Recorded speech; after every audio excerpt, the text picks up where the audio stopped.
Aleluia. Graça e a paz de Cristo Jesus seja com todos os irmãos. Amém. Que bom ver umas carinhas aqui de volta. Que bom que Deus é bom todo o tempo. Deus que cura. Que bom revê-las. As irmãs queridas que estavam aí enfrentando aí a Covid, de volta à casa de Deus, porque Ele é poderoso, Ele traz a cura. Que bom ver vocês aqui, que bom vê-los todos aqui. Sejam muito bem-vindos, e em Cristo Jesus que você seja tocado essa noite uma vez mais, para que você possa estar atento, e que o Espírito Santo de Deus te ilumine, para que você possa absorver e aplicar na sua vida tudo aquilo que Ele quer de você e através de você, em nome de Jesus. Amém?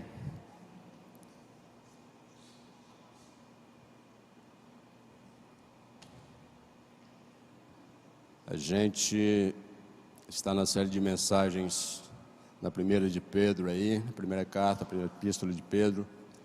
Hoje nós vamos para o capítulo 2, a partir do versículo 11, entre o versículo 11 e o 25. E vamos tratar um pouquinho daquilo que nós somos muitos, eu diria que a gente nós somos muito difícil nesse aspecto de obediência. Nós não queremos obedecer na maioria das vezes. Nós não queremos ser submissos na maioria das vezes.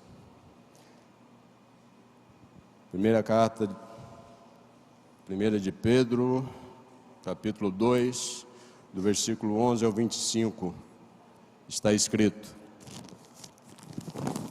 Amados, insisto em que, como estrangeiros e peregrinos no mundo, vocês se abstenham de desejos carnais que guerreiam contra a alma. Vivam entre os pagãos de maneira exemplar, para que mesmo que eles os acusem de praticar o mal, observem as boas obras que vocês praticam e glorifiquem a Deus no dia da intervenção dele.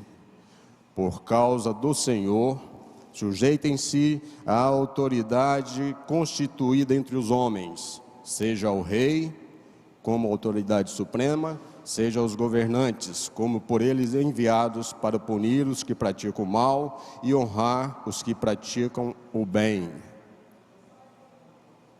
Pois é da vontade de Deus que, praticando o bem, vocês silenciem a ignorância dos insensatos. Vivam como pessoas livres, mas não usem a liberdade como desculpa para fazer o mal. Vivam como servos de Deus, tratem a todos com o devido respeito, amem os irmãos, temam a Deus e honrem o rei. Escravos, sujeitem-se a seus senhores com todo respeito, não apenas aos bons e amáveis, mas também aos maus, porque é louvável que por motivo de sua consciência para com Deus, alguém suporte aflições sofrendo injustamente, pois que vantagem há em suportar açoites recebidos por terem cometido mal? Mas se vocês suportam o sofrimento por terem feito o bem, isto é louvável diante de Deus. Para isso vocês foram chamados, pois também Cristo sofreu no lugar de vocês, deixando exemplo para que sigam os seus passos. Ele não cometeu pecado algum, e nenhum engano foi encontrado em sua boca. Quando insultado, não revidava. Quando sofria, não fazia ameaças, mas entregava-se àquele que julga com justiça. Ele mesmo levou em seu corpo os nossos pecados sobre o madeiro, a fim de que morrêssemos para os pecados e vivêssemos para a justiça. Por suas feridas fomos e somos curados. Pois vocês eram como ovelhas desgarradas, mas agora se converteram ao pastor e bispo de suas almas. Deus, meu Pai querido, eu coloco diante do teu altar a minha vida, a vida de todos os meus irmãos, que o teu Santo Espírito nos ilumine, nos dê discernimento, entendimento da tua palavra, para que nós possamos entender tudo aquilo que tu queres, Pai, de nós e através de nós. Que aqui, esta noite, na sua casa, vidas sejam alcançadas, alicerçadas na sua santa palavra, Senhor, e que haja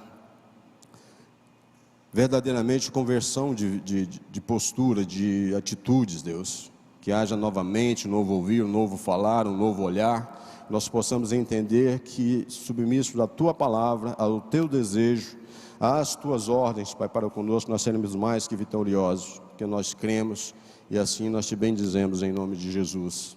Que esta noite não saia dos meus lábios nenhuma palavra do intuito humano, Senhor, mas que seja o seu Espírito falando à tua igreja. Assim eu oro, assim eu te agradeço em nome de Jesus.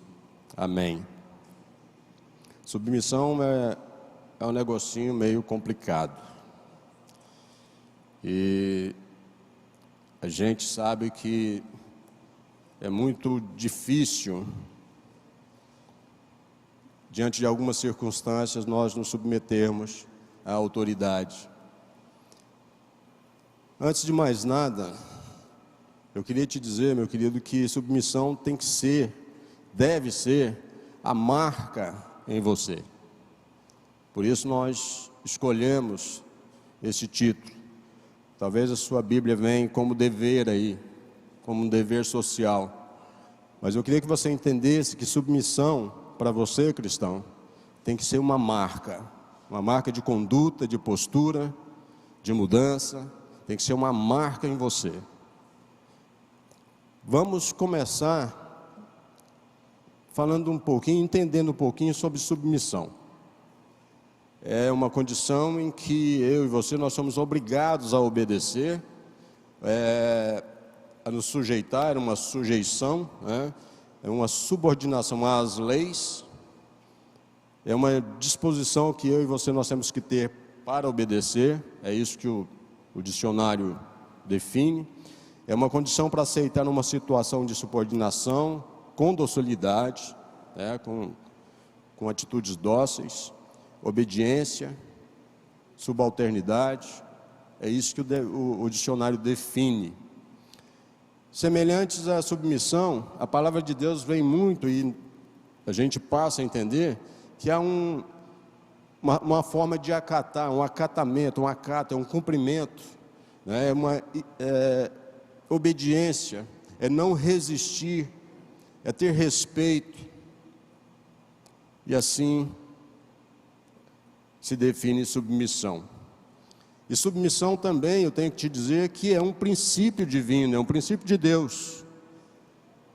E a gente passa a perceber que quando a gente começa a estudar as Escrituras, quando a gente começa a estudar sobre a autoridade espiritual, pode parecer a alguns que se trata de um tema seco, que não chama muita atenção, que não é muito atrativo, e talvez a gente tenha uma certa dificuldade por isso. Mas a essência da própria espiritualidade está em ser submisso. E eu quero te dizer essa noite que o Senhor age a partir do seu trono, que está estabelecido sobre a sua autoridade.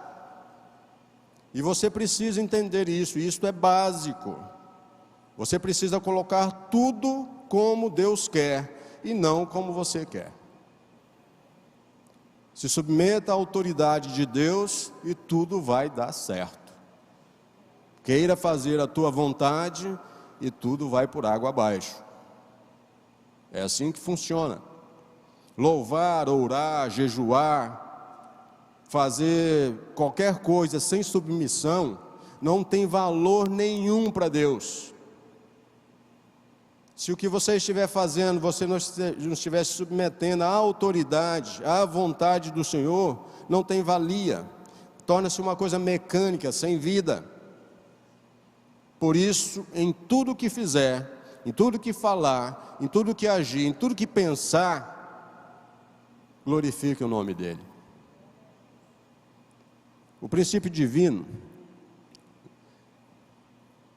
É assim: Deus é autoridade em si mesmo.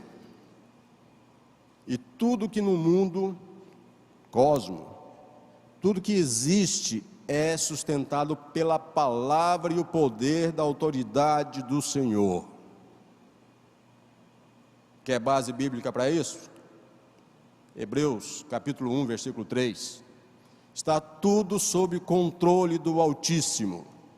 Nada escapa do controle dele. Está escrito assim: o qual, sendo o resplendor da sua glória, a expressa imagem da sua pessoa, e sustentando todas as coisas pela palavra do seu poder, havendo feito por si mesmo e purificação dos nossos pecados, assentou-se à destra da majestade nas alturas. Tudo está sob a autoridade dele. Nada sobrepuja a autoridade do Deus do universo. Nada. Então, logo é indispensável para todo aquele que deseja cooperar com o Senhor, conhecer a autoridade de Deus. Se você quer servir, conheça a autoridade do Senhor. Entrar em contato com a autoridade de Deus é o mesmo que entrar em sintonia direta com Ele. A maior das exigências que Deus faz ao homem não é de carregar a cruz. Pega aí, meu irmão, a tua cruz e carregue. A maior exigência de Deus não é essa. Carregar a cruz, servir, fazer ofertas. A maior exigência de Deus não é essa. Não é negar a si mesmo. Vocês sabiam? A maior exigência de Deus, o que Ele quer mais de você é a sua obediência. Porque sem obedecer, nada das outras coisas vão acontecer. Nada. 1 Samuel, capítulo 15. Tem porventura o Senhor tanto prazer em holocaustos e sacrifícios, quanto em que se obedeça a sua palavra? É uma pergunta. Eis que obedecer é melhor do que o sacrificar, e o atender melhor do que a gordura de carneiros. Porque a rebelião é como o pecado de feitiçaria, e a obstinação é como idolatria e culto a ídolos do lar. Visto que rejeitaste a palavra do Senhor, Ele também te rejeitou a ti, para que não sejas rei. Não aceita o que Ele diz? Ele também não aceita o que você faz. É simples, né? E a gente vive complicando. Nós nos achamos bons demais, superiores demais. E de repente a gente depende até de uma máscarazinha para sobreviver. Mas servimos a um Deus que pode nos tirar de todo sufoco, de toda enfermidade, nos tirar as máscaras. Deus, diante disso, rejeita aqueles que não acatam a sua ordem, a sua autoridade, aqueles que não são submissos. E aí eu te pergunto, o que é submissão? Temos uma definição no dicionário, temos como um mandamento, uma exigência do Altíssimo para com sua vida. E aí eu te pergunto, eu quero que você faça essa pergunta no mais íntimo de você: o que é submissão para você? A que você tem se portado submisso, se comportado como tal? A quem, a quê? Não é mera obediência externa, submissão. Não é mera. É aquilo que nós podemos ver. Nem tampouco algo que seja controlado. Eu sou quando eu quero ser, eu faço quando eu quero fazer. Submissão é prestar obediência inteligente, é pensar, é ser realmente um crente pensante, aquele que atua de acordo com a vontade da autoridade maior. aquele que delega onde não há falhas, não há erros.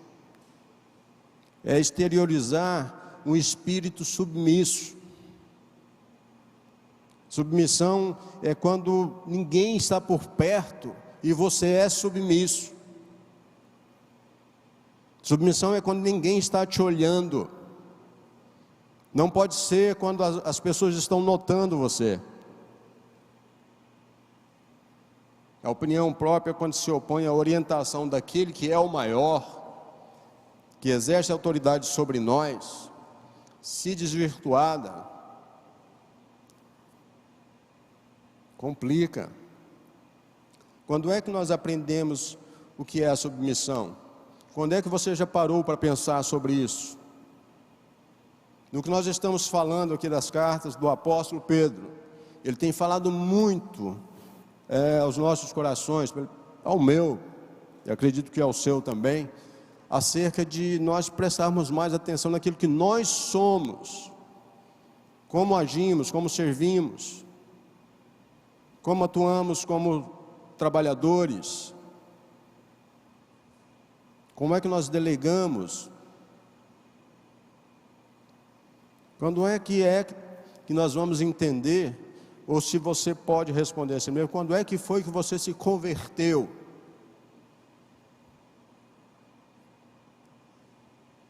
Quando você aceita o senhorio de Cristo sobre a sua vida, quando verdadeiramente você renuncia a tudo que tem, a si mesmo, toma a cruz e segue ao Senhor,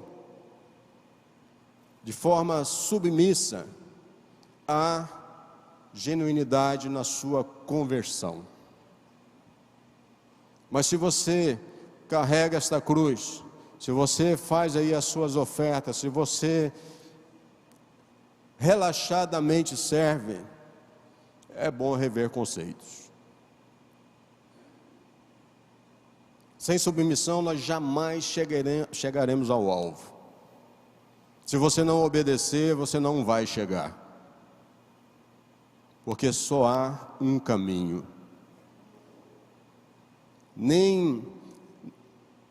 Não estaremos sendo cooperadores do Senhor se formos desobedientes. Se alguém é independente, rebelde, não é membro do corpo, pois sendo membro será sempre dependente, submisso. Se você é membro do corpo de Cristo, a patente é você, a marca que é em você é submissão. Agora, se você é desobediente, se você não está muito colado nesse corpo, aí talvez você não vai entender o que o Espírito vai nos dizer essa noite. Nós podemos subsistir no corpo de Cristo se não formos sujeitos às autoridades delegadas.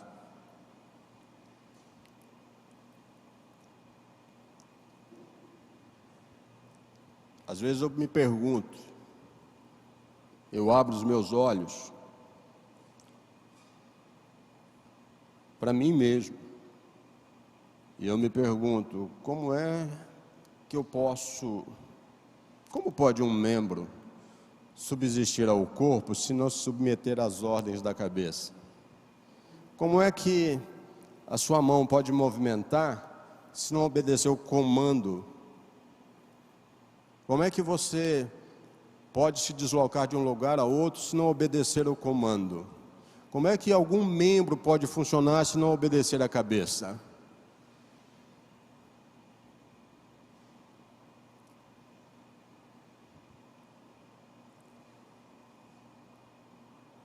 A marca que deve estar em você é submissão. A marca que deve estar em mim é submissão. A marca que deve estar em nós é submissão. Vimos até aqui, onde nós estamos trazendo aí os relatos e os escritos de Pedro. Nós vimos até aqui Pedro tratando dos privilégios recebidos pelo povo de Deus. Vocês ouviram aqui, através do pastor Davi, muito desses privilégios. Hoje nós vamos até o versículo 25. Vamos deixar as advertências dos cônjuges e a igreja para o companheiro que está vindo aí, depois das férias. Não vamos mexer com maridos e esposas hoje. Hoje nós vamos falar até o versículo 25. E muito bem, para a gente começar, a gente percebe aqui que Pedro faz a ponte entre o que Deus concedeu a mim e a você como cristão e como isso deve refletir no mundo. O que você recebeu, o que Deus concedeu a você, como é que isso tem que refletir lá fora através da sua vida? Pois muito bem, qual é a forma que você tem para se aproximar de Deus em uma ação, em uma atitude de extrema submissão? Pedro trata aqui a questão da submissão no contexto de governo e do trabalho, de família e igreja. Ele traz esses 3 tópicos neste capítulo 2 e vai até o 3, onde vai mexer aí com um pouquinho com casais, né? Eu estava até brincando hoje, ali com a irmã ali na porta, tem um livro aí que eles estão próximo de leitura aí, é bem sugestivo, né, o título, né? O que é que Deus está falando, né? Aí eu estava brincando, então você escuta o que é que Deus está falando, porque a mulherada está escutando só o que é bom para elas, o que é bom para nós elas não estão falando. E aqui vocês vão ouvir que a balança tem que estar nivelada, né? Não pode pender só para um lado. Estão nos cobrando aí, viu, homens, que nós estamos devendo aí uns 5 livros já, mas tudo bem, vamos deixar isso para um... Pois bem, Pedro aqui ele faz essa ponte nesse contexto de governo, contexto de trabalho. É o que nós vamos falar hoje. Lá, governo humano, igrejas, tudo isso envolve uma questão extrema, onde nós precisamos entender e ser submissos. Então, lá, governo humano e a igreja são instituições divinas. Por isso, o que está aqui, o que vai ser dito, o que vai ser falado, nada mais é do que uma ordem direta de Deus para você. E eu quero te dizer com muita felicidade que você não tem escolha. Ou você é submisso, ou você é submisso. Porque é Deus que está exigindo de você. Então, Deus é Deus. Quem determina como estas instituições que são divinas, quem determina como essas instituições devem ser administradas, devem ser executadas, é Deus. É Ele que vai dizer, é Ele quem diz. O mesmo Deus que salva requer obediência em todas as áreas da sua vida. Deus te alcançou. A gente, os louvores aqui tão pertinentes, como Deus nos alcançou, como Deus é bom, Deus salva, como Deus nos abraça. Pô, Deus te alcançou, que maravilha, mas Ele determina a você que todas as áreas da sua vida têm que estar alinhadas à vontade dEle. Não tem meio termo. Para evitar o erro da salvação, isso aqui, a W. Tozer, né? O Tozer, não sei. Para evitar o erro da salvação pelas obras, nós caímos no erro oposto, da salvação sem obediência. Tozer escreve isso. Você, muitas das vezes, tenta legalizar a sua desobediência, a sua falta de compromisso, falta de submissão, por questões eu estou fazendo, e não é isto que Deus quer. Porque as suas obras, tudo que você fizer, a forma com que você serve, se não for com o espírito submisso, não tem valia para o Criador. Pedro expõe a importância da submissão na minha vida, na sua vida, na nossa vida como cristão, mesmo em meio às grandes injustiças que nós estamos sujeitos a ter, perseguições. Mas ele diz, em meio a toda tempestade, seja submisso. Aprendemos em Efésios 5, do versículo 18 ao 21, que em uma evidência de que a submissão, ela também é uma evidência de plenitude do Espírito. Ela é essa plenitude do Espírito. A submissão é isso. E Efésios nos traz isso, além de ser uma prova de obediência a Deus. Quer provar algo? Seja submisso. E eu quero te dizer que nós falamos de uma submissão, não é aquela imposta, não é porque você tem medo, não é assim que Deus trata com você. Você é submisso ao Senhor porque Ele te ama. Porque se fosse para olhar o que nós somos, nós não estaríamos aqui. O amor dele fez com que eu e você, nós estivéssemos aqui. O cristão, por causa da obediência a Deus, submete ao governo divino. Essa é a regra, essa é a palavra. O cristão, submisso a Deus, obedece aos patrões. Aquele que te emprega, aquele que de vez em quando dá vontade de você pegar no pescocinho dele, né? Mas o cristão se submete a ele. E faz com todo prazer, sem cara feia, sem causar prejuízo. Isso é submissão ao Senhor. Fazer perfeito, por mais que você ache que a pessoa não mereça.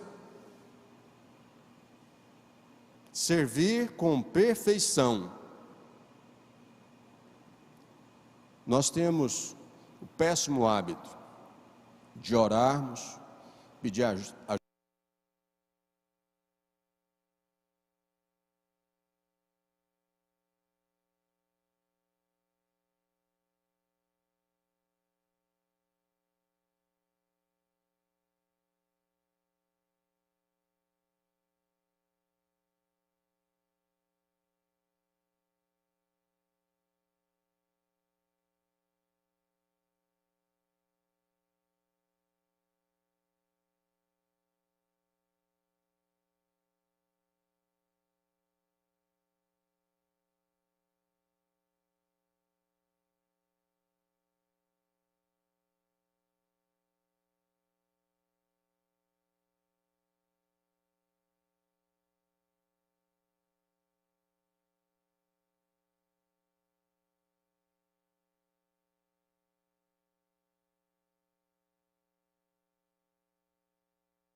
Relata como é a coisa.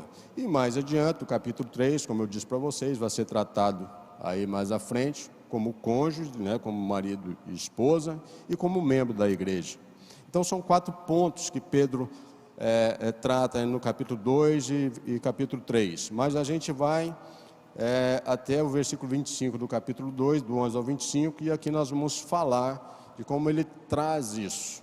No versículo 11 e 12, amados, insisto que, como estrangeiros e peregrinos no mundo, vocês se abstenham dos desejos carnais que guerreiam contra a alma. Vivam entre os pagãos de maneira exemplar, para que mesmo que eles os acusem de praticar o mal, observem as boas obras que vocês praticam e glorifiquem a Deus no dia da intervenção dele. A gente vê Pedro tratando aqui 5 pontos muito importantes, nesses versículos 11 e 12. E a gente vai destacar esses pontos. A parte A do versículo 11, amados. Como é que está sendo o seu amados? É um cumprimento corriqueiro e rotineiro? Ou você entende o que é quer ser amado? Então ele começa assim, amados. Nós cristãos, nós somos amados por Deus. Nesse versículo 11, Pedro ele se dirige àqueles que são verdadeiramente seguidores de Cristo. Ele se dirige com um tom paternal. Meu amado, amado meu, é tom paternal e mostra que nós somos alvos do amor incondicional de Deus. Você é o amor de Deus, é o amorzinho de Deus. É nesse tom que Pedro trata. Nós fomos chamados das trevas para a luz, do pecado para a santidade, porque nós não éramos assim. Nada nós podemos fazer, nós não podemos fazer absolutamente nada para Deus, para que Ele nos ame mais ou menos. Nós não podemos fazer nada para que Ele ame mais ou ame menos. A causa do amor de Deus, por mim e por você, a causa do amor de Deus por nós, está nele mesmo, porque Ele é amor. O amor de Deus, ele é incondicional. Queira você estar sorrindo, chorando, empregado, desempregado, devendo, sobrando, seja em que circunstância for, Deus te ama incondicionalmente. E você não sofreria tanto se você percebesse isso. Porque às vezes a sua preocupação está tanto no seu problema que você esquece daquele que te traz acalanto, te traz conforto ao problema. Porque guerras sempre vão existir. Não tem como nos livrar delas. Todo tempo nós estamos vivendo um problema novo. E glória a Deus por isso. Nós fomos chamados, não se esqueça disso, meu querido. Amado, das trevas para a luz. Você foi chamado para a luz. Nada vai te tirar disso. O segundo ponto que a gente vê na parte B do versículo 11, as expressões aqui peregrino e estrangeiros, forasteiros. Essas expressões retornam 2 conceitos que nós já abordamos aqui. Lá, não me lembro, mas acho que no capítulo 1, entre o versículo 1 e 17. Trata-se de 2 grupos sociais bem distintos, mas aparentados dentro de um aspecto social. Peregrinos é melhor traduzido por estrangeiros residentes. Uma classe sem plenos direitos de cidadania, o peregrino. Retirantes, aqueles que residiam sem pátria, de cidadania em local estranho.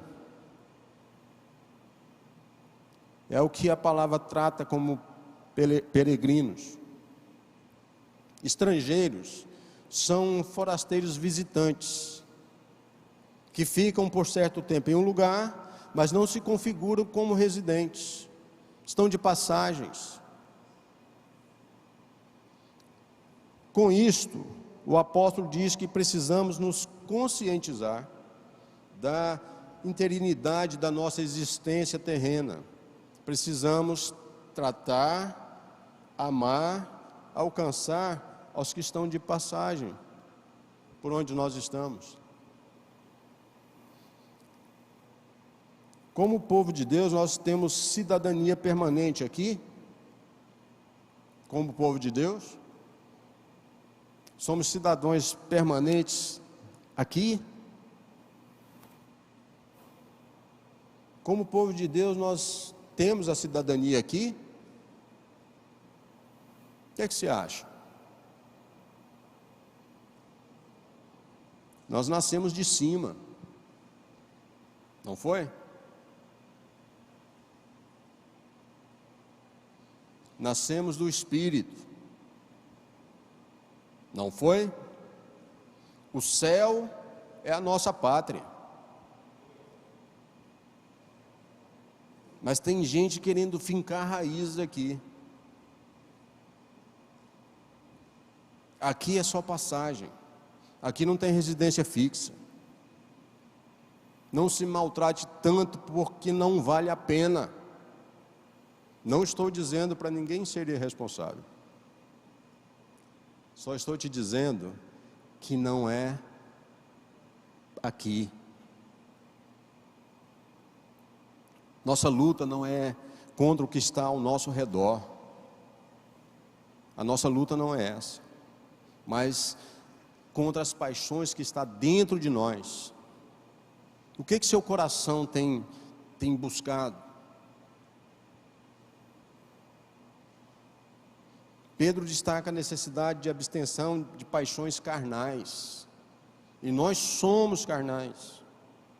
Pedro tem mostrado a necessidade, a saber, dessas paixões carnais. Pedro tem mostrado que você precisa correr de soluções, de orgias, de bebedices, de enganos, de idolatrias, de mentiras, de adultérios. É o que está assolando o mundo. As coisas estão normais demais. E Pedro diz, olha, fuja dessas paixões carnais, fuja do que está dentro de você.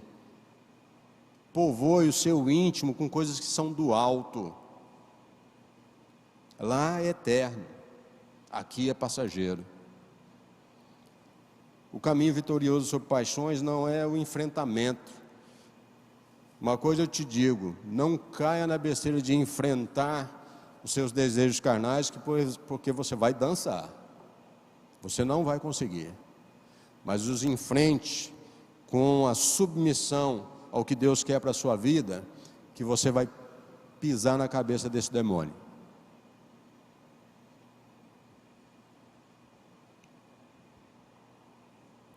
As paixões carnais, está lá em Gálatas 5, lá no versículo 19, 21, que fala lá das obras da carne. É aquilo lá, e aquilo lá é eu e você. É só dar uma brechinha, nós estamos inseridos lá. A coisa é boa demais. O diabo não oferece coisa ruim. Ele enche os olhos. Agora Deus enche o coração. E o que vem do coração é muito forte.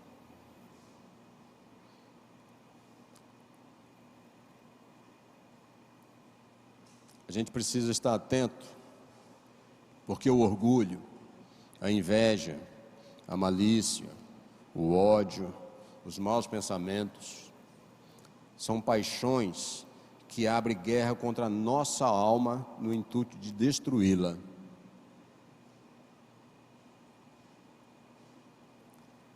O versículo 12, na parte A do versículo 12, nós precisamos entender e ser exemplos de conduta neste mundo. O mundo é hostil, mas nós precisamos ser exemplos de conduta, onde nós estamos inseridos. Os pagãos, os gentios, aqui não são uma raça distinta dos judeus, mas os incrédulos, sejam eles gentil ou judeus, é o que está inserido aqui. Os que não estão em Cristo, aquelas pessoas que não são seguidores de Jesus, te observam, mas com uma atenção que você nem imagina. Você é alvo de quem não está em Cristo. Aqueles que não estão em Cristo são expert em observações, falam contra você, procuram desculpas para rejeitar esse evangelho, para ferir você. E a palavra diz que você é perseguido, foi perseguido ou será perseguido, mas que você não precisa temer,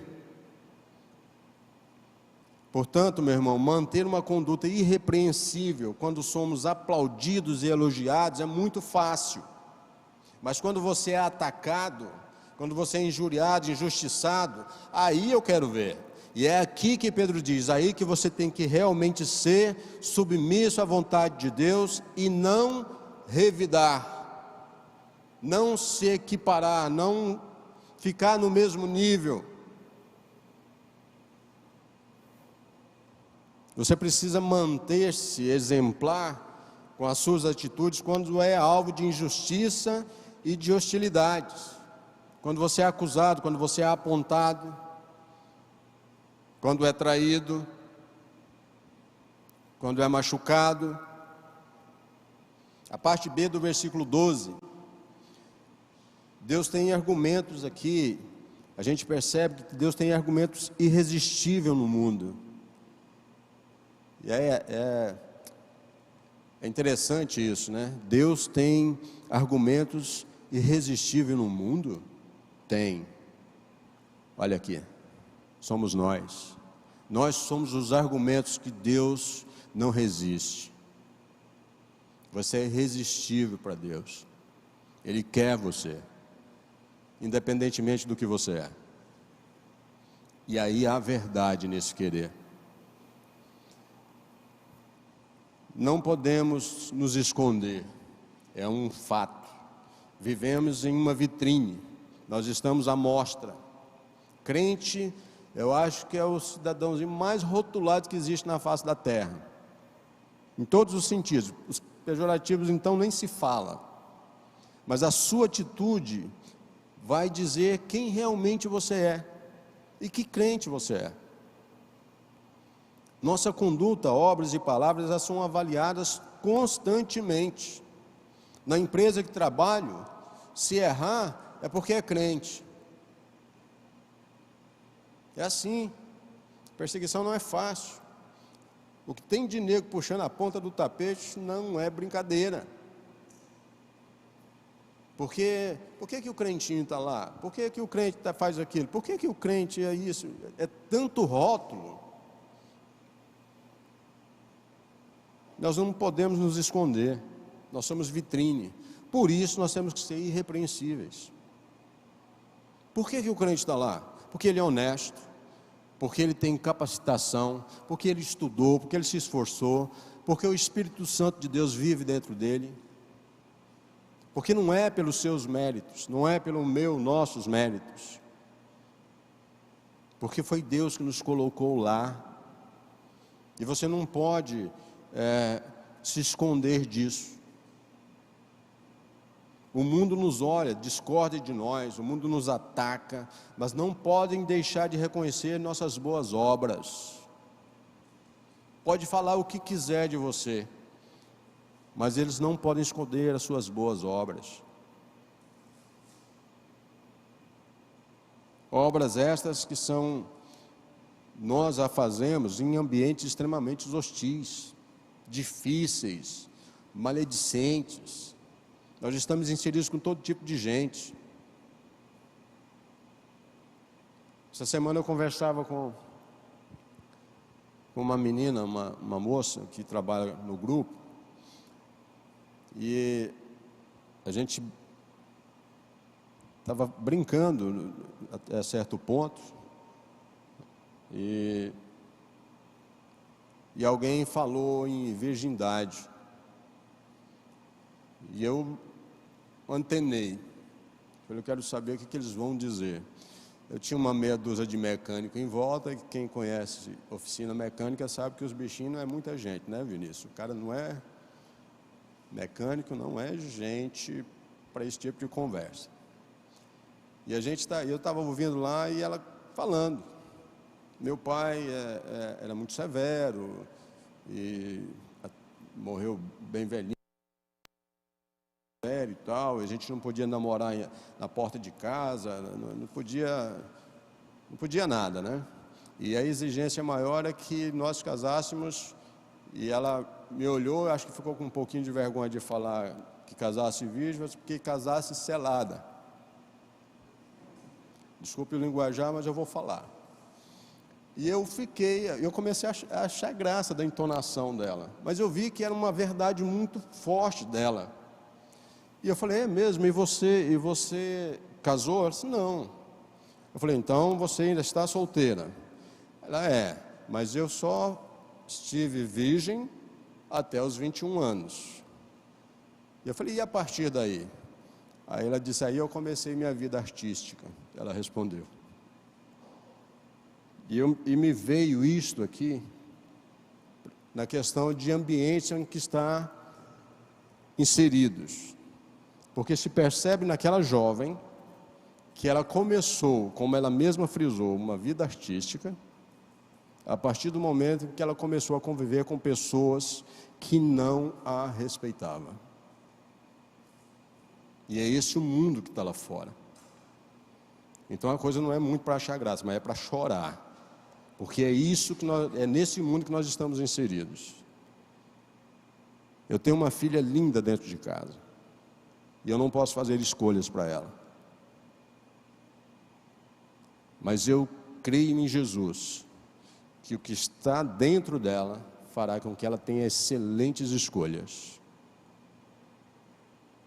para que ela não sofra. Porque infelizmente, a partir das escolhas dela, as consequências são para ela. Vamos sofrer juntos, se for o caso. Mas é muito bom a gente antenar e pensar antes de fazer. É muito bom a gente entender que nós precisamos ser submissos a uma vontade extremamente superior a todas as maledicências que tem no mundo aqui fora. No contexto que a gente vê, submissão significa uma ocasião de graça, de misericórdia. E a gente precisa entender isso. Do versículo 13 ao 17, eu até esqueci disso. Mas do versículo 13 ao 17, por causa do Senhor, sujeitem-se a toda autoridade constituída entre os homens, seja ao rei como autoridade suprema, seja aos governantes como por ele enviados, para punir os que praticam o mal e honrar os que praticam o bem. Pois é da vontade de Deus que, praticando o bem, vocês silenciem a ignorância dos insensatos. Vivam como pessoas livres, mas não usem a liberdade como desculpa para fazer o mal. Vivam como servos de Deus. Tratem a todos com devido respeito. Amem os irmãos, temam a Deus e honrem ao rei. A palavra é explícita. E você não pode ter vergonha de falar de virgindade, de homossexualidade ou qualquer coisa que seja, porque é explícito na palavra o que você tem que ser e como você deve agir. Qual é o seu procedimento? Agora nós vamos refletir um pouco aqui sobre submissão no que envolve o governo.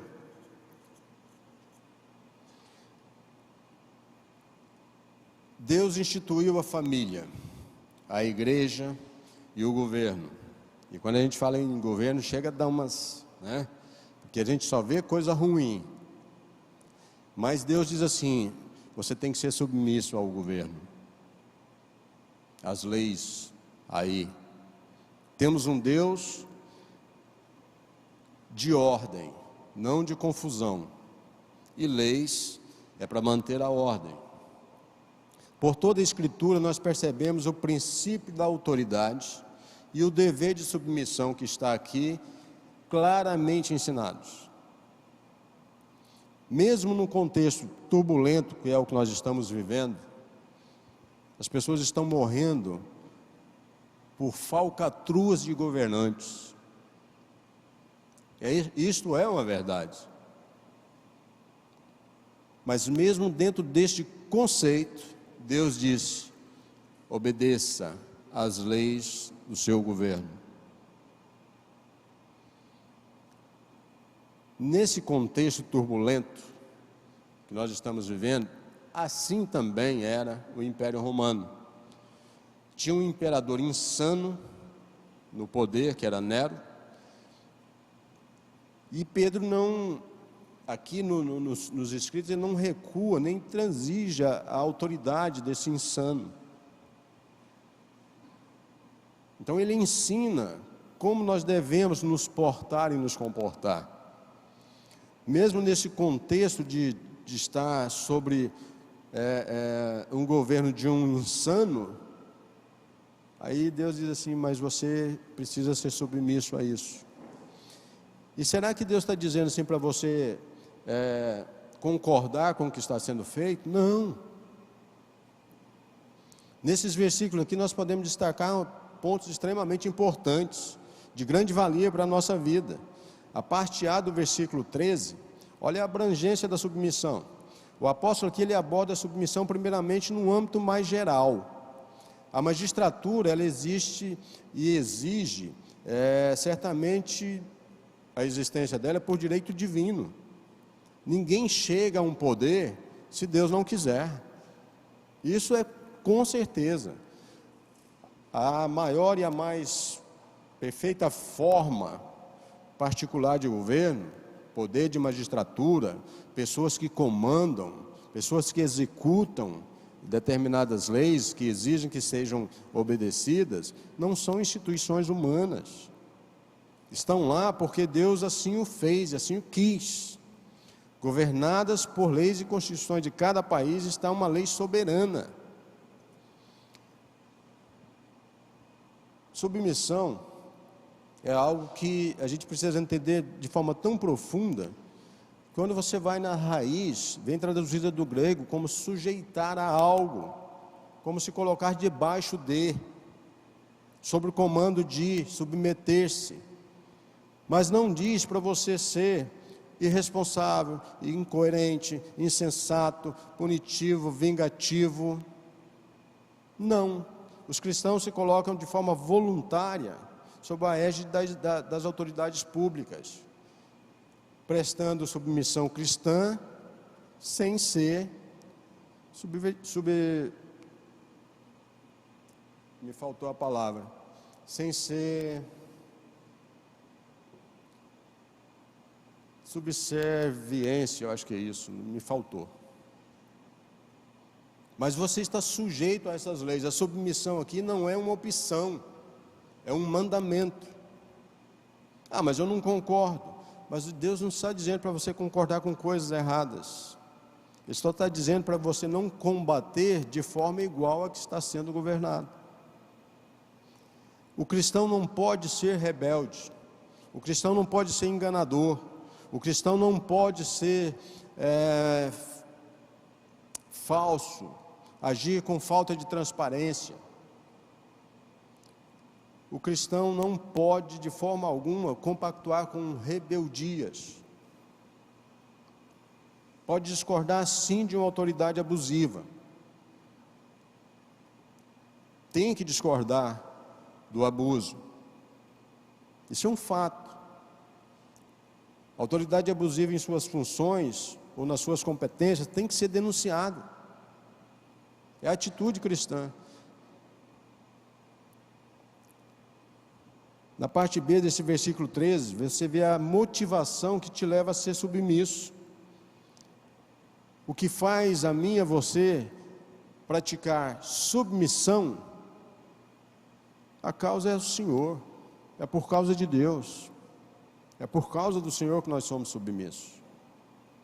Submissão não significa obediência cega, não é isso. No projeto de Deus não há espaço para autoritarismo, desmando, absolutismo. Governantes não têm poder absoluto. Esse poder é outorgado por Deus e está na palavra. Se você vê o que Paulo escreveu aos Romanos, está lá no capítulo 13.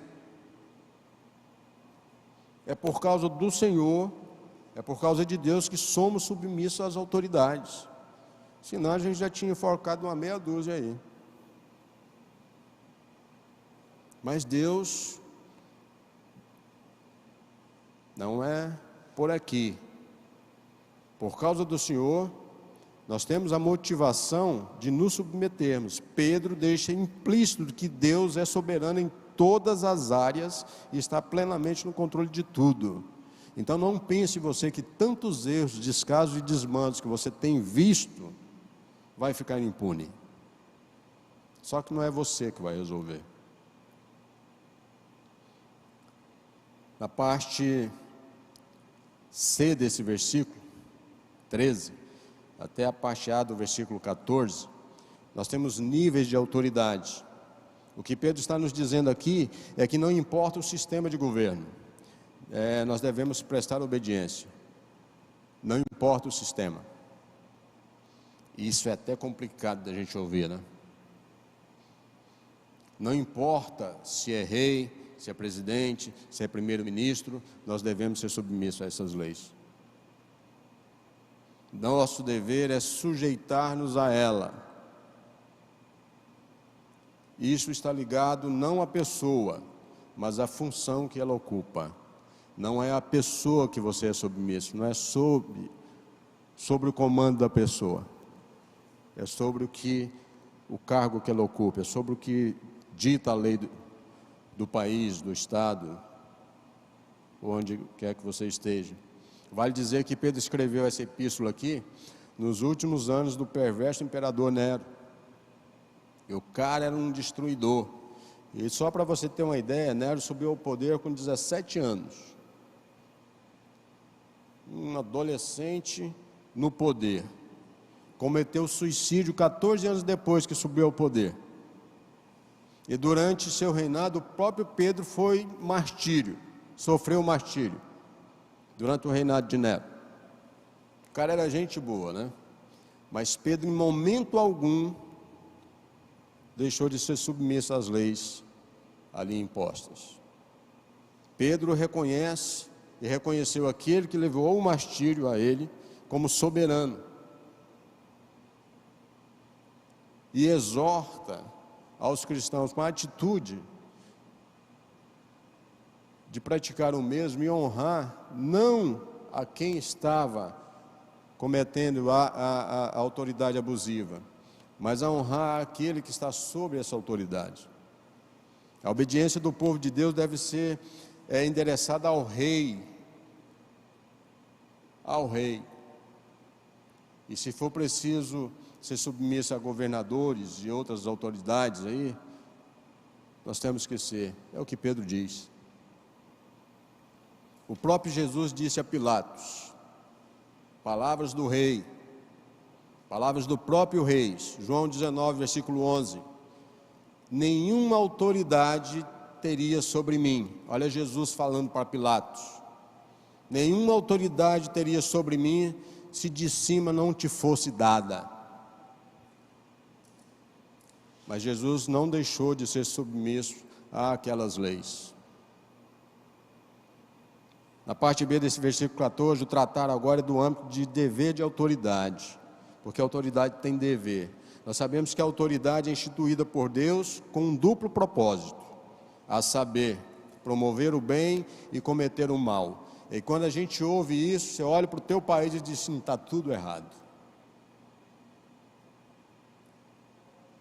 Porque a gente não vê a promoção do bem e vê o crescimento do mal, por atitude de pessoas irresponsáveis. E aí você vem me dizer, pastor, que eu tenho que me submeter a isso? Tem.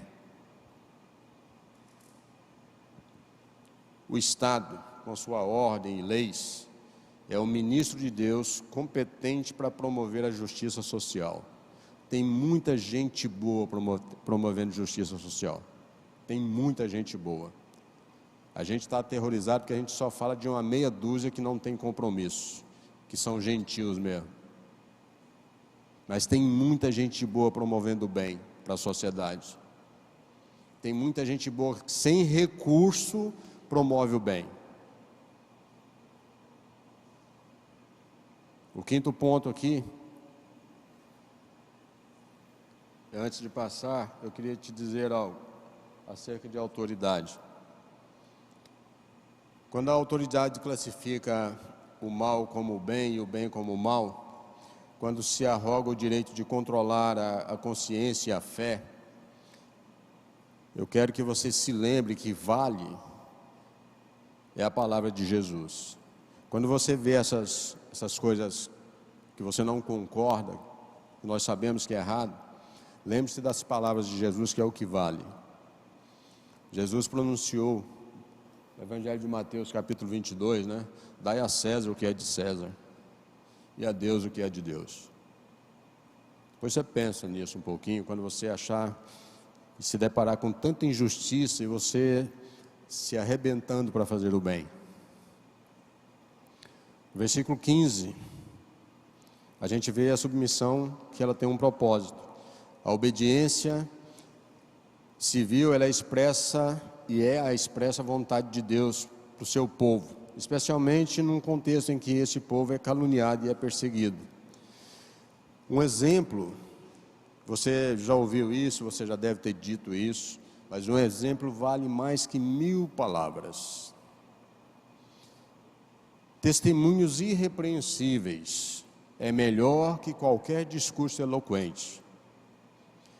A prática do bem é um argumento irresistível, e praticar o bem tapa a boca de qualquer um que se insurge contra a igreja ou contra a sua fé.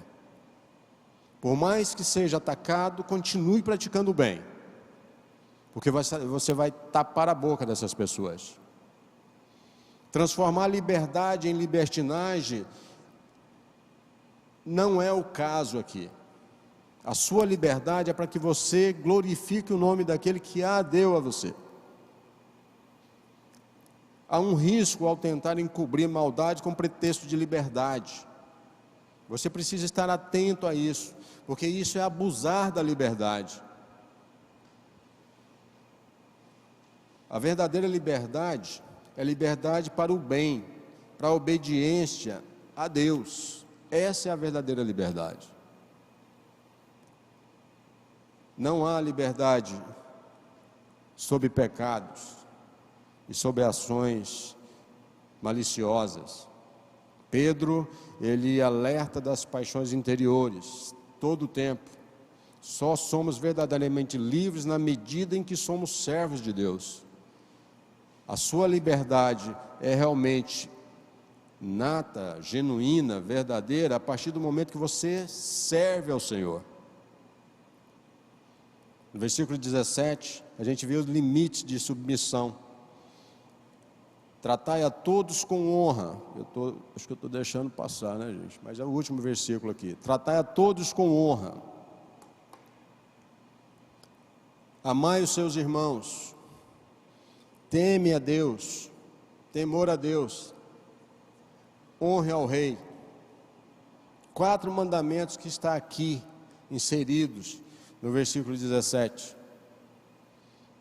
O cristão tem que tratar todos com honra, com respeito. O cristão deve tratar todos com o máximo respeito. Todo ser humano precisa ser respeitado, é digno de respeito.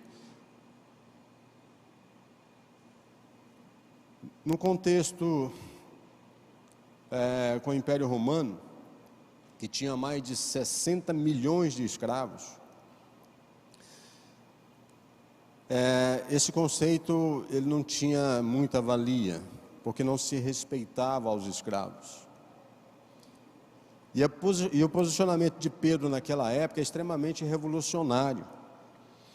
Era como Pedro estivesse dizendo, uma contradição total aquilo que ele pregava.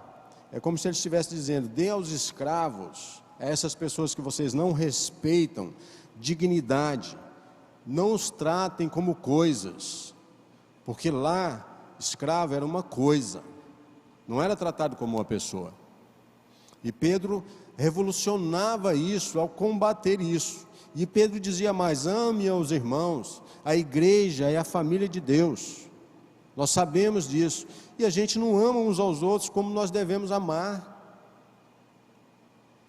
O que nos identifica como filhos de Deus é o amor praticado um pelo outro. E isto é a nossa identidade como filhos. Você precisa temer a Deus, porque o temor a Deus é princípio de sabedoria e é o caminho para uma vida feliz. Sem temor não há felicidade. Você precisa honrar ao rei. Aliás, tem uma frase de Homer que diz: quem deseja amar a Deus sem temê-lo, não tem diante de si o Deus da Bíblia. Se você não tem temor a Deus, você não conhece o Deus da Bíblia. Esse que nós pregamos, esse que você ouve, esse que você lê, que você escuta. Se você não tem temor a Ele, você não o conhece. E Pedro ainda diz: honre ao rei. O rei deve ser honrado ao ponto em que o amor seja perceptível, que o temor seja ação e que a vontade de Deus não seja violada. Ame assim como e trate, assim como você trata o seu filho, trate o seu pai. Distinção de tratamentos quando se diz respeito ao amor. Do versículo 18 ao 20, a gente fala de submissão no âmbito de trabalho. Deixa eu embalar que o negócio está pegando, já estamos em cima da hora. Escravos se sujeitam aos seus senhores, entre o versículo 18 e 20. Submissão é um princípio espiritual que rege a vida do cristão, tanto como cidadão como trabalhador. Nos versículos 18 e 20 a gente destaca pontos importantes. O primeiro deles que a gente vê é a submissão a despeito da perversidade. E quando se trata de trabalho, de empregado e patrão, como isso é corriqueiro, nós fomos incitados à rebeldia, aí nós nos tornamos rebeldes. E Deus diz: não é assim que se comporta.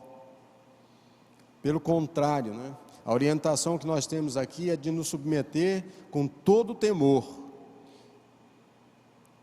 aos patrões. Mas é temer ao patrão? Não, é temer a Deus para respeitar os patrões. Ainda que sofrendo injustiça, crueldade, pagamentos atrasados. A palavra grega usada aqui para descrever o Senhor é despotes. É da onde surge a nossa palavra déspota, Olha como a coisa é complicada. O termo deixa implícito o poder e a autoridade limitada do Senhor sobre essas pessoas. O grego, traduzido aqui servo, vem significar escravos domésticos. Olha o que a palavra traz. Segundo a lei romana, o escravo não era uma pessoa, era um objeto. Ferramenta viva para o trabalho, era isso. E quantos nós estamos sendo escravizados pelo trabalho? Nós percebemos que o cristianismo, ele introduziu um conceito de forma revolucionária de relacionamento. O cristão autêntico se dá bem onde ele está, se relaciona bem, mesmo sem abolir algumas distinções ali, mesmo sem compactuar com algumas coisas e tal, a gente vai se relacionando, porque tememos a Deus. Todos os cristãos em Cristo Jesus compreendem isso e agem dessa forma. No versículo 19, segundo a submissão aqui, a gente aprende a ser submisso apesar da injustiça. Muitos daqueles escravos que eram castigados com trabalhos forçados e açoites, quando entenderam, quando perceberam o que Deus é, a coisa mudou de figura. Era uma revolução do amor. E uma coisa é certa, essa revolução tudo vence. Nós podemos concluir então que gratidão a Deus é algo que nós devemos ter também por sofrermos de forma injusta. Às vezes, quando você acha que está sendo injustiçado, você pode entender isso. Por mais difícil que seja, você tem que ser grato a Deus até pela injustiça, porque dela adiante vem vitórias incondicionais, porque é um fator motivacional para que você continue andando de forma certa. Quando nós oferecemos o bem para aqueles que nos dirigem o mal, nós somos recompensados por Deus. E aí que a coisa pega para nós, porque a gente quer revidar da mesma forma. Mas no Evangelho de Lucas, no capítulo 6, lá pela altura do versículo 32, diz: olha, não pague o mal com o mal, mas pague o mal com o bem. A submissão, apesar da aflição aqui no versículo 20, assim como escravos, jamais devemos sofrer como rebeldes insubmissos. Nós não podemos cair nesse erro. Não existe mérito em apanhar por ter sido flagrado no erro. Não há mérito nisso. O que agrada a Deus é o cristão sofrer por sua fé, por sua consciência limpa e por praticar o bem. Isso agrada a Deus. Se você está sofrendo porque você está praticando o bem, Deus se agrada de você, se agrada com a sua conduta. Esse é o ponto. E talvez seja a coisa mais difícil de você entender. Talvez tudo que está sendo dito aqui é uma confusão para a sua mente. Eu não estou entendendo nada, mas é a vontade de Deus para a sua vida que você precisa perceber. Nós chegamos aqui no versículo 21 a 25 para a gente finalizar. E aqui nós vamos aprender com o maior exemplo de submissão. E é aqui que a coisa se resume de forma mais clara, porque tudo que foi dito foi exemplo dado. E foi exemplo dado por aquele que foi o maior dos exemplos, Jesus Cristo. Submisso, em todo o tempo. Versículo 21 ao 25. Para isso vocês foram chamados, pois também Cristo sofreu no lugar de vocês, deixando exemplo para que sigam seus passos. Ele não cometeu pecado algum, nem nenhum engano foi encontrado em sua boca. Quando insultado, não revidava. Quando sofria, não fazia ameaças.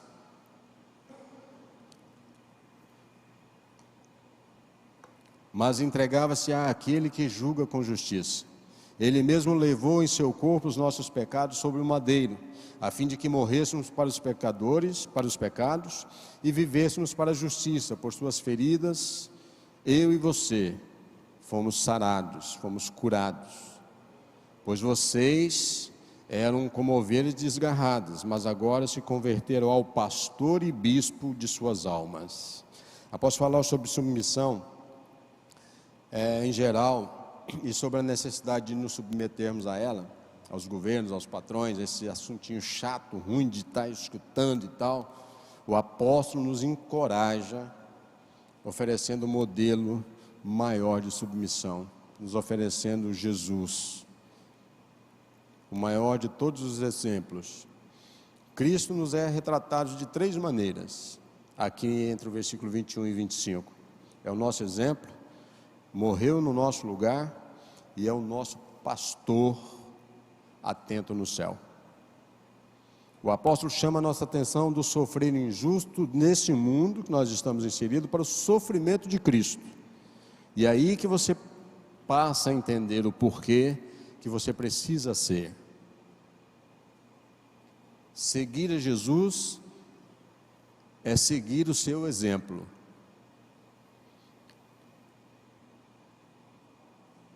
Quando isso acontece, quando você segue o exemplo de Cristo, quando nós olhamos para Jesus, a gente obtém alento, a gente tem e cria forças para suportar com paciência o sofrimento da carreira cristã. Porque ser crente não é fácil, crer em Jesus não é fácil, seguir a Jesus não é fácil, e Ele diz que não seria. O sofrimento de Jesus deve me aquietar, deve te aquietar diante de qualquer sofrimento que você esteja passando nesse mundo. Se Ele sofreu, não por si mesmo, mas por mim, por você, por nós, e de forma voluntária, com prontidão, com perfeita paciência, se Ele sofreu tanto, e tudo isso sendo Deus homem, não deveríamos nós, pecadores, não merecedores, sermos verdadeiros, nós como verdadeiros merecedores do castigo que Ele recebeu, não devíamos nós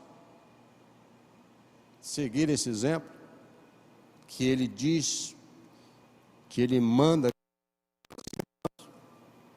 Veja o que o apóstolo recorre aqui à profecia de Isaías 53, quando se trata do sofrimento e morte expiatória de Cristo. Ele cita Isaías 53, ele aplica a verdade doutrinária à sua vida através da profecia de Isaías. Pedro enfatiza que todo cristão foi chamado para uma vida de sofrimento. Nós seguimos a Jesus não no grau de angústia e de dor, não, mas na maneira em que Ele suportou o sofrimento por nós.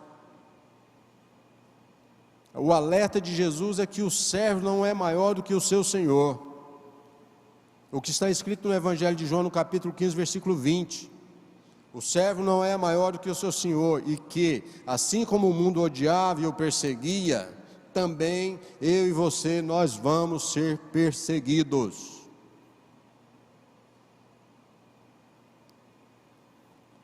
Filipenses 1:29 relata que todo cristão, por causa da sua identificação com Cristo, por causa da sua proximidade com Cristo, tem um chamado para o sofrimento.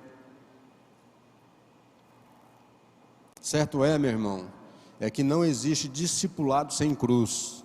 Não tem jeito. Todo cristão deve seguir o exemplo deixado por Jesus. Nós devemos escrever a nossa vida copiando o modelo de Jesus. É assim que nós devemos viver. No versículo 22 aqui, a gente vê o exemplo deixado por Cristo. Essa é a primeira citação direta à profecia messiânica de Isaías 53. Olha só, Isaías 53, 9. Cita isto. O apóstolo aqui ele cita para indicar a ausência total de pecado em Jesus. Esse versículo 22 é essa citação.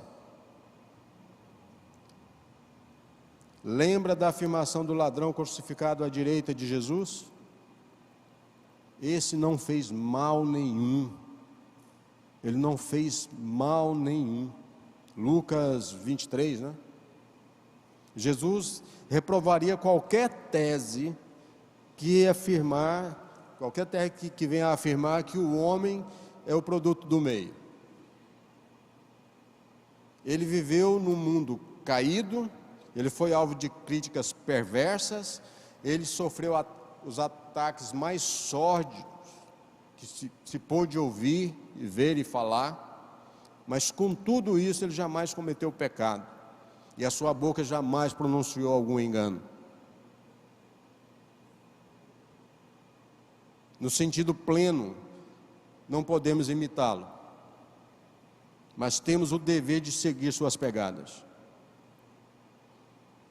Nós precisamos seguir essas pegadas, porque nós estamos em busca de uma vida santa, uma vida separada, para o alcance de uma vida eterna, mesmo sendo vítimas de profundas injustiças, de tamanhos descasos. Precisamos seguir o exemplo de Jesus. No versículo 23, a gente vê a sublime reação de Cristo, transcendente à reação de Jesus.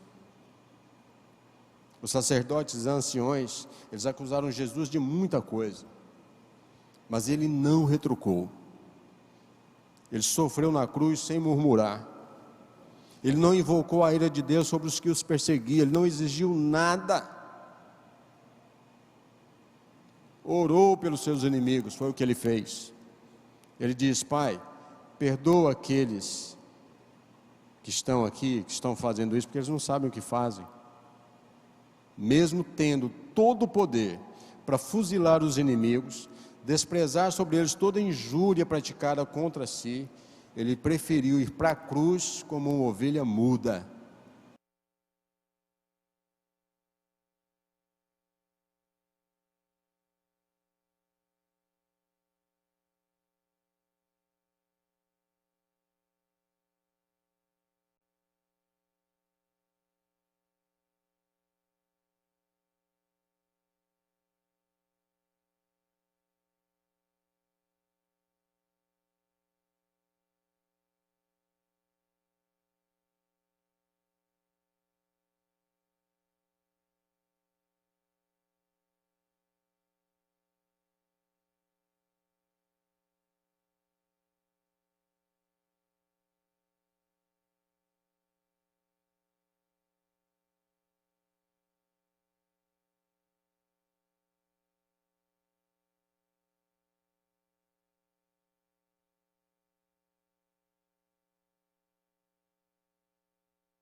que esse Cordeiro tira o pecado do mundo. Há 3 verdades nesse versículo 24, que diz respeito à maneira, à importância e à consequência. A maneira: Cristo carregou nossos pecados sobre o seu corpo na cruz. Essa é a essência da profecia.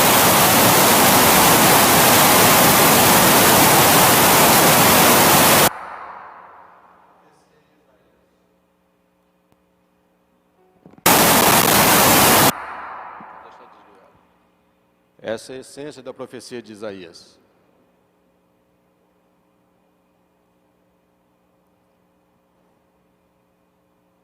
Tomou sobre si as nossas enfermidades, as iniquidades dele levará sobre si. Levou sobre si os pecados de muitos. As enfermidades estão em Isaías 53, no versículo 4. As iniquidades estão em Isaías 53, versículo 11. Os pecados que ele levou sobre si estão em Isaías 53, versículo 12. E sabe a importância disso? Cristo fez isso para que nós, eu e você, nós pudéssemos morrer para o pecado e viver pela justiça. Foi por isso. A importância foi essa. Foi por isso que foi importante. Sabe qual é a consequência? A palavra curados significa perdoados. Perdoados. Pedro está dizendo que o açoitamento de Jesus e o sofrimento sofrido naquela cruz foi o castigo que ele pagou pela nossa redenção. Estamos perdoados. O versículo 25 diz: Cristo e seu cuidado pastoral. Nós encontramos aqui em 2 palavras usadas pelo apóstolo a riqueza para descrever Jesus: pastor e bispo. Pastor, traduzido do grego, aponta para o cuidado, aponta para a vigilância, aponta para o sacrifício do Senhor ao nosso favor e em nosso favor. Já bispo, traduzido do grego, significa supervisão e liderança. Pedro chama Jesus por 2 preciosos nomes: pastor e bispo de nossa alma. Pastor, o que cuida, e bispo, o que supervisiona. Jesus é o pastor de nossas almas e a igreja o rebanho pastoreado por ele. Na teologia do Antigo Testamento, o ofício de pastor era utilizado para ilustrar o cuidado de Deus com o povo de Israel. Deus é o pastor de Israel, está em Ezequiel 34.